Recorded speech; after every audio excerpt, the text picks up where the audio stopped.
Hello dear students, कैसे हैं आप सभी लोग। आशा करते हैं अच्छे होंगे और एंजॉय कर रहे होंगे। एक बार फिर से आप सभी का स्वागत है मेरे YouTube channel Amit Gupta classes में।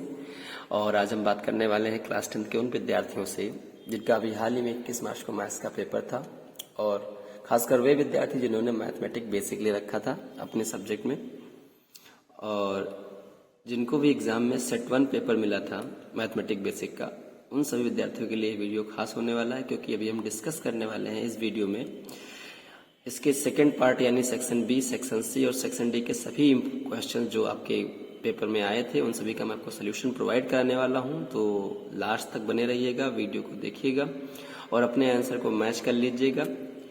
अगर आपको लगता है कि इसका डिटेल्स आपको सोल्यूशन चाहिए, कि आपको पूरा फुल एक्सप्लेनेशन चाहिए, तो मुझे कमेंट के थ्रू बताइएगा, क्योंकि मैं इस वीडियो में आपको केवल सिर्फ और सिर्फ आपको सारे आंसर बता दे रहा हूँ, कौन सा किस क्वेश्चन का आंसर क्या आएगा।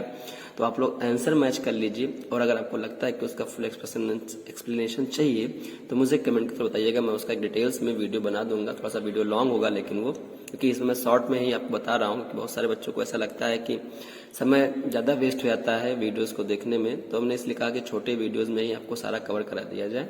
ठीक है, तो चलिए वीडियो को स्टार्ट करते हैं और देखते हैं कौन से क्वेश्चन का आंसर क्या आ रहा है। जिनका भी पेपर सेट 1 मिला था मैथमेटिक बेसिक में, वो सभी बच्चों के लिए वीडियो बहुत इंपॉर्टेंट है। वीडियो देख करके अपने आंसर को मैच कर सकते हैं।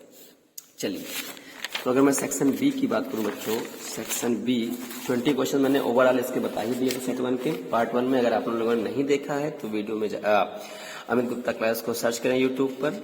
ठीक है, वहां से आप प्लेलिस्ट में जा करके इस सारे वीडियोस को देख सकते हैं। ऑलरेडी मैंने सेट 1, सेट 2, सेट 3 तीनों बेसिक के सेट के सारे एमसीक्यूज और एसएसएल रीजन को सोल्यूशन मैंने प्रोवाइड करा दिया है। स्टैंडर्ड का सेट 2 पेपर का भी मैंने सोल्यूशन प्रोवाइड कर दिया, तो आप लोग उसको देख सकते हैं। ठीक है, अब बात करते हैं इसमें मैथमेटिक बेसिक के सेक्शन बी और सेक्शन सी के क्वेश्चंस को लेकर।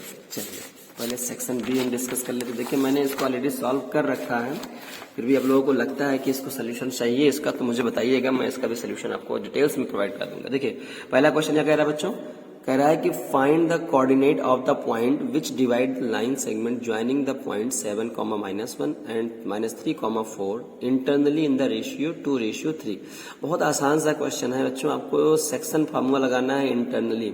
आपको पता है कि सेक्शन फार्मूला में कोई पॉइंट जब किसी दो लाइन पॉइंट को ज्वाइन करने वाले लाइन सेगमेंट को 2:, तो किसी भी रेशियो में काटती है तो उसके दो कोऑर्डिनेट्स, दो पॉइंट्स मिलते हैं कोऑर्डिनेट्स के, x और y। तो x की वैल्यू होती है m1 x2 plus m2 x1 upon m1 plus m2।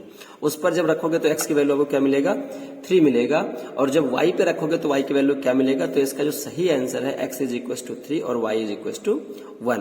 तो यही कोऑर्डिनेट्स आपके आएंगे। 3,1 जो कोऑर्डिनेट्स होगा, कोई पॉइंट P होगा जो इन दोनों पॉइंट को ज्वाइन करने वाले लाइन सेगमेंट को 2:3 में डिवाइड करेगा। तो इसका सही आंसर है x इज 3 और y इज 1। आशा करते हैं आपका आंसर सही गया होगा और आपने बिल्कुल सही लगाया होगा। ठीक है, वही क्वेश्चन अगर इसमें एक और लगा कराया, चाहे आपने ये किया होगा या ये किया होगा, तो इसका जो आंसर आएगा, कह रहा है कि find the value of y which the distance between the point this and this is 10 unit. यानी हमको y पॉइंट्स यानी b में जो y आपका गिवन नहीं है उसकी वैल्यू फाइंड करनी है, और इसका डिस्टेंस दोनों पॉइंट के बीच का 10 दे रखा है। डिस्टेंस फार्मूला आप लगा करके इसको सॉल्व करते कुछ इस प्रकार से आपका इक्वेशन बनता बच्चों। तो इक्वेशन बनने के बाद जब इसको सॉल्व करते हैं आप, तो आपको y की वैल्यू 2 मिलती, -5 और -7। तो इसका राइट आंसर होगा 5, -7। आप इसको रख करके चेक कर सकते हैं। 5, -7 इसका राइट आंसर है। ठीक है, आप इसको मैच कर लीजिएगा और डिस्टेंस फार्मूला जो है उसको लगाना। ठीक है, वहीं अगर बात करें हम क्वेश्चन नंबर 22 की, तो इसमें पूछा है इवेलुएट दिस ट्रिग्नोमेट्रीज वैल्यूज। तो इस ट्रिग्नोमेट्री वैल्यूज में खाली आपको कुछ नहीं करना है। मैंने बताया था कि अगर आपको फार्मूले लर्न है ट्रिग्नोमेट्रीज के, तो बहुत सारे क्वेश्चन ऐसे मिलेंगे जो डायरेक्टली फार्मूले पे होंगे। तो ये आपको फार्मूले पे अप्लाई कर देना है। tan 60 की वैल्यू cos 30, cosec 30 की, tan 30 की वैल्यू पुट करके इसको सॉल्व करोगे तो इसका आंसर जो आएगा बच्चों -17/3 इसका राइट आंसर है। ठीक है, तो आप इसको टिक कर सकते हैं। ठीक है, 17/3। वहीं क्वेश्चन नंबर 23 की बात करूं बच्चों, तो इसमें पूछा है LCM and HCF of the 92 and 510 using prime factorization. तो प्राइम फैक्टराइजेशन कुछ ऐसे बनेगा बच्चों, आपका सॉल्व कर लीजिएगा। इसको सॉल्व करने के बाद जो इसका एचसीएफ आएगा वो HCF2 आ रहा है, और एलसीएम जो आएगा बच्चों वो आ रहा है 23,460। तो आशा करते हैं आप दोनों लोगों का सबका आंसर सही होगा। आप लोग इसको मैच कर सकते हैं। बहुत आसान सा क्वेश्चन इसमें था। ठीक है, तो अब इसको भी चेक कर सकते हैं। चलिए वही क्वेश्चन नंबर अगर हम 24 की बात करें तो इसमें 2 ऑब्लिक करके मतलब और करके लगा हुआ है क्वेश्चन, दोनों ही इजी हैं, जो भी आपको इजी लगा होगा वो सॉल्व कर लीजिएगा। हालांकि मैं दोनों का आंसर बता देता हूँ। 24 का क्वेश्चन नंबर 1 को सॉल्व करने पे जो x और y की वैल्यू आएगी बच्चों, वो x की वैल्यू आ रही है 22/5 और y की जो वैल्यू आ रही है वो 8/5, इसका राइट आंसर है। तो आप लोग इसके 24 के क्वेश्चन नंबर A का सोल्यूशन आपका x is equal 22/5 and y is equal to 8/5 होगा, राइट आंसर यही है। अगर हम 24 question number section option B की बात करें, मतलब जो क्वेश्चन बी में दिया गया है कि find out the whether of the following pair of linear equation are consistent और इनकंसिस्टेंट। तो बच्चों ये जो पेयर होगा वो इनकंसिस्टेंट होगा। कंडीशन होता है a1/a2 is equal to b1/b2 is not equal to c1/c2। इस पर रखोगे तो ये कंडीशन सेटिस्फाइड करेगा, इसलिए ये इनकंसिस्टेंट की कैटेगरी में आएगा, इसलिए इसका ऑप्शन सही जो आंसर होगा वो इनकंसिस्टेंट होगा। आशा करते दोनों में से जो भी आपने किया होगा दोनों ही सही होंगे। एक ही करना था हालांकि, तो अगर आपने पहला किया होगा तो इसका आंसर ये आएगा, दूसरा किया होगा तो ये आएगा। अपना आंसर मैच करके मुझे कमेंट के थ्रू बताएंगे। बहुत प्यारा सा क्वेश्चन है, एनसीईआरटी का क्वेश्चन है बच्चों। In the given figure ABC and AMP are the two right angle triangle B and M पे respectively, prove that ABC similar to AMP। बहुत आसान सा क्वेश्चन था बच्चों, मैंने इसका सोल्यूशन भी प्रोवाइड कर दिया है। B जो होगा M के इक्वल यानी 90 डिग्री बना रहा है, A कॉमन है इसलिए डबल A क्राइटेरिया से ये दोनों सिमिलर प्रूफ हो गए, यही हमें प्रूव करना था। 2 नंबर पे इतना आसान सा क्वेश्चन हमें नहीं लगता कि आप लोगों ने छोड़ा होगा, हलवा क्वेश्चन था, आपने इसको अचीव कर लिया होगा। बहुत अच्छे, ठीक है। चलिए आगे बढ़ते हैं, क्वेश्चन नंबर 25 तक हो गया हमारा। अब बात कर लेते हैं सेक्शन सी के क्वेश्चंस की, ठीक है। सेक्शन सी में भी क्वेश्चंस इजी आए थे, बहुत ज्यादा टफ नहीं था बच्चों, बस थोड़ा सा आपको मेहनत करना था, थोड़ी सी आपको याद होनी चाहिए थी बस। तो कह रहा है कि prove that sec theta bracket 1 minus sine theta bracket sec theta plus tan theta is equal to 1, ये हमें प्रूव करना था। तो बच्चों देखो मैंने इसको प्रूव ऑलरेडी कर रखा है, ठीक है, ये चीज मैंने ऑलरेडी इसमें प्रूव कर रखी है। देखो क्या मैंने क्या किया है, मैंने सेक थीटा को अंदर मल्टीप्लाई किया तो sec theta minus sec theta sine theta ये कर दिया, और बाकी जो ऐसा था वैसे ही लिख लिया। फिर क्या किया बच्चों, मैंने सेक थीटा ऐसे रहने दिया, और इस सेक को मैंने चेंज कर लिया 1/cos में इंटू साइन थीटा, बाकी इसको ऐसे रहने दिया। फिर ये सेक थीटा और ये sin/cos बन के tan बन गया, और ये sec theta plus tan theta. अब आपको लगता है कि ये फार्मूला बन रहा है, ठीक है, आइडेंटिटीज बनना है, a minus B a plus B, किसका formula a square minus B square, तो a square minus B square मैंने वो यूज कर लिया, और यूजिंग आइडेंटिटी से मैंने इसको 1 प्रूव कर दिया, यही इसका आंसर हो गया। अगर आपको लगता है कि ये आइडेंटिटी नहीं यूज करना है तो सेक स्क्वायर को चेंज कर देते हैं किसमें, tan square theta minus 1 plus tan square theta में चेंज कर देते, तो इससे tan स्क्वायर कर दिया, तब भी 1 आपका आंसर आया था, तो इससे भी आपका आंसर सही है, ठीक है, तो ये इसका आंसर होगा। वही क्वेश्चन नंबर, अगर मैं क्वेश्चन नंबर बी जो और लगा के आया था इसकी बात करूं तो ये भी बहुत आसान सा क्वेश्चन था कि 1 plus sec theta upon sec theta is equal to sine square theta upon 1 minus cos square theta को प्रूव करना था कि इसके इक्वल होगा। तो कुछ नहीं करना है, इसको आप खाली चेंज करना था। देखिए मैंने इसको क्या किया है, सेक को मैंने 1/cos किया है, और इस सेक को भी मैंने 1/cos किया है।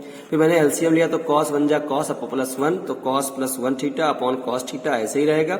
और फिर जब इसको मैंने सॉल्व किया तो ये cos ऊपर हो जाएगा और नीचे 1 आ जाएगा, तो इसको जब सॉल्व करोगे तो cos थीटा प्लस 1 ये हो गया। यही आरएचएस की अगर मैं सॉल्व करूं तो आरएचएस को मैंने साइन स्क्वायर थीटा क्या किया है, 1 माइनस कॉस स्क्वायर थीटा लिख दिया, और ये जैसा था वैसे ही रहने दिया। अब इसमें मैंने फार्मूला लगा दिया a square minus B square, क्योंकि 1 का स्क्वायर 1 ही होता है बच्चों, ठीक है। तो a square minus B square का लगाया तो a plus B a minus B, और बाकी a माइनस बी यहाँ भी था, तो ये 1 माइनस कॉस कैंसिल हो गया, खाली क्या बचा 1 प्लस कॉस थीटा। यहाँ भी वही चीज बच रही है और यहाँ भी वही चीज बच रहा है, तो एलएचएस बराबर आरएचएस, यही आपको प्रूव करना था। बहुत आसान सा क्वेश्चन था, आशा करते आप लोगों ने बिल्कुल राइट किया होगा और 3 मार्क्स इसमें ले लिए होंगे। चलिए अगर वही क्वेश्चन नंबर में 27 की बात करूं बच्चों, तो इसमें कहा गया कि शो करना है कि जो जितने भी पॉइंट्स हैं ये वर्टिसेस किसके हैं, स्क्वायर के हैं। तो मैंने बताया था स्क्वायर में आपके all sides are equal and diagonals are equal also. तो ए बी जब निकालोगे डिस्टेंस फार्मूला से तो √34, बीसी भी 34 अंडर रूट में सब आएगा, और एसी जो आएगा 2√17, बीडी जो आएगा 2√17। इसलिए जब आपके डायगोनल्स इक्वल हैं और नीचे लिख देते हैं कि all sides are equal and also diagonals are equal, hence it is prove that ABCD is a square. ठीक है, एबीसीडी इज अ स्क्वायर, तो यहां से आपका आंसर आ जाता है। अगर आपको लगता है एक और चीज प्रूव करनी है तो इसको पाइथागोरस थ्योरम भी सेटिस्फाइड करा देते हैं कि डायगोनल्स जो होगा वो बाकी दो साइड्स के स्क्वायर के सम के इक्वल होगा। तो ऐसे भी करके आप इसको प्रूव कर सकते हो, दोनों ही सही है। ठीक है, चलिए, अगर वहीं क्वेश्चन नंबर 28 की बात करूं तो पूछ रहा है prove that the tangent drawn from external point to a circle are equal in length. NCERT का थ्योरम नंबर 10.2 बहुत आसान सा क्वेश्चन है। ये फिगर कुछ ऐसे बनेगा, आरएचएस प्रॉपर्टी से एओबी लेकर के एओ कॉमन हो जाएगा, ये एंगल 90 तो ये भी 90 हो जाएगा, ये और ये रेडियस है, रेडियस ऑफ सर्कल हो जाएंगे, तो आरएचएस प्रॉपर्टी से दोनों प्रूफ हो जाएंगे। तो हम कह देंगे कि AP is equal to AB by CP, किससे, सीटी से, सीपी सीटी से, corresponding parts of congruent triangle से ये प्रूफ हो जाता। और यही हमें प्रूफ करना था, 3 नंबर का क्वेश्चन था, बहुत आसान सा क्वेश्चन है, अब इसको सॉल्व कर लीजिएगा। वहीं क्वेश्चन नंबर 29 की बात करें तो क्वेश्चन नंबर 29 में if alpha and beta zeros of quadratic polynomial this find a quadratic polynomial whose zeros are this and this. अगर अल्फा और बीटा इस क्वाड्रेटिक पॉलिनोमियल के जीरोज हैं तो हमें एक ऐसा क्वाड्रेटिक पॉलिनोमियल बनाना है जिसका जीरोज ये हो। तो पहले इस दोनों से इसका जीरोज निकाल लेंगे, तो इसको लेकर के अल्फा प्लस बीटा निकाला तो माइनस बी बाई यानी -3 आएगा, अल्फा बीटा निकाला तो 2 आएगा। अब इस जीरो से लेकर के सम ऑफ जीरो निकालो, तो इन दोनों का सम ऑफ जीरो करोगे तो कुछ ऐसे आएगा। तो इसको सॉल्व करो तो अल्फा प्लस बीटा और 1 + 1 2, तो अल्फा प्लस बीटा की वैल्यू कितनी आई थी, -3। यहां रखोगे तो -3 में से 2 जाएगा तो -1 बन गया, यानी सम ऑफ जीरोस क्या मिल गया, -1 नए क्वाड्रेटिक पॉलिनोमियल का।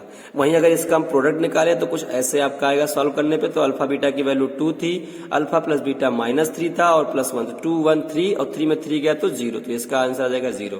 तो जो क्वाड्रेटिक पॉलिनोमियल बनाओगे वो फॉर्मूला कुछ ऐसे बनेगा, x² प्लस इसका राइट आंसर है। तो बताइए मुझे कमेंट में कि इसका आंसर x² + 1 आया था या नहीं आया था आप लोगों का। ठीक है, चलिए वहीं क्वेश्चन नंबर 30 की मैं बात करूं तो कह रहा है prove that 3 + 7 √2 is an irrational number given that √2 is irrational. बहुत आसान सा क्वेश्चन था, अगर ये आप लोगों ने नहीं कर पाया तो फिर आपका पढ़ना व्यर्थ है। ठीक है, बहुत आसान सा क्वेश्चन था, आशा करते हैं आप लोगों ने कर लिया होगा, 3 मार्क्स का क्वेश्चन है। ठीक है, चलिए ये भी क्वेश्चन अब अगर एनसीईआरटी का ये प्रूव करने के लिए कहा है कि डी पैरेलल है एसी के और डीएफ पैरेलल है एई के, तो प्रूव कीजिए BF/FE is equal to BE/EC। हमने ये प्रूवमेंट आपको दे रखा है, जो पहले आप ट्रायंगल लोगे, देखिए डी दे रखा है ना, तो डी कब होगा, डी किसके पहले था, एसी के, तो एसी यानी एसी किस में आएगा, किस ट्रायंगल में, ACB में आएगा, तो ABC मैंने ले लिया, डी पैरेलल एसी कर दिया। तो जब कोई लाइन किसी थर्ड साइड के पैरेलल होती है तो वो उसको इक्वल रेशियो में डिवाइड करती है ट्रायंगल के अदर साइड को। तो ये मैंने इससे दिखा दिया, कहां से, बाई बीपीटी से, बीपीटी का थ्योरम कहता है।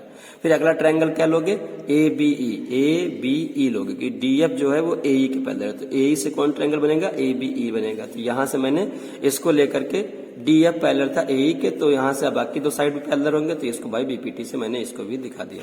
अब इक्वेशन फर्स्ट और सेकंड को कंपेयर कराओगे तो यहाँ पर भी AD/BD है, यहाँ पर भी AD/BD है, तो ये दोनों कंपेयर करने पे इक्वल है, तो ये भी इक्वल हो जाएंगे, तो यहाँ से ये इक्वल होके प्रूव्ड हो जाएगा। और यही आसान सा क्वेश्चन था, आपको बहुत आसान लगा होगा। ठीक है, चलिए आगे अगर हम बात करें क्वेश्चन नंबर इसके दूसरा जो और लगा के आया था ऑप्शन, तो थोड़ा सा ये लेंदी था, लेकिन ये भी हालांकि इजी ही है, अगर आप चाहो तो उसे करो चाहे इसे करो, जो भी आपको इजी लगा होगा, क्योंकि इसमें भी आपका बहुत आसान सा था। हमारे ख्याल से कि 31 का ए ही आप लोगों ने किया होगा, हालांकि मैं 31 का बी वाला जो क्वेश्चन है वो और लगा के है, उसको बता देता हूं।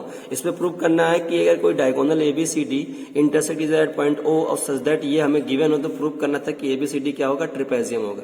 तो ट्रिपेजियम का कंडीशन क्या होता है कि opposite either pair opposite sides are parallel दिखाना है, यानी हमें AB पैरेलल CD अगर दिखा दे तो हम कह देंगे कि क्या होगा, ट्रिपेजियम होगा। तो हमने क्या किया, हमने बाई कंस्ट्रक्शन से OE एक लाइन खींची है जो AB के पैरेलल है। तो ये देखो मैंने क्वाड्रिलेटरल में OE parallel to AB by construction लिख दिया। फिर हमने ट्रायंगल लिया है ABD लिया है और OE पैरेलल है AB के, तो BPT लग जाएगा और आ जाएगा AE/ED बराबर OB/OD। तो ये मैंने यहां से निकाल लिया बाई BPT से।